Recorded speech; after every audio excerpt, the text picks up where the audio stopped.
Hey, it's Maria here. Good to be here with you today. Welcome to today's Q&A. I'm super excited to be seeing what we're working on today. So let's start with this question.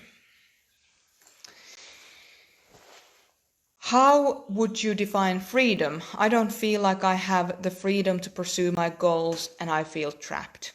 That is a fantastic question. So everybody actually defines freedom differently.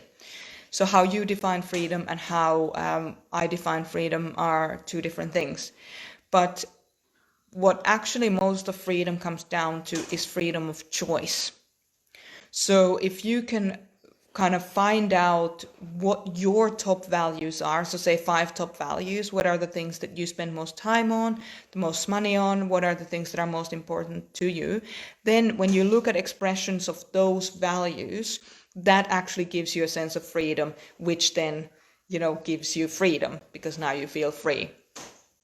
So in terms of your goals and the feelings of trapped, like if you can even just identify what's making you feel trapped and what goals would you like to pursue and what's holding you back from doing that, and then looking at the opposite of those issues. So what are then the things that you need to do in order to achieve those goals? And that will give you a sense of what your values might be in relation to your freedom. So my next step for you is just pop down in the comment section, these are the things that I'd like to pursue, and these are the things that make me feel trapped, and these are the things that would make me feel free. Then you start to actually recognize what it is that makes you feel free. So then you can pursue those things even in microscopic forms to start feeling that freedom that is important to you.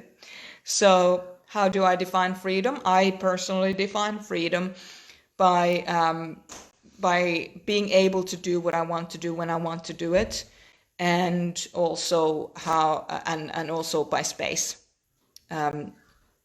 Another thing that's really important to me personally is having the freedom to think the thoughts that I want to think. So not being restricted in thoughts. So that's how I define freedom.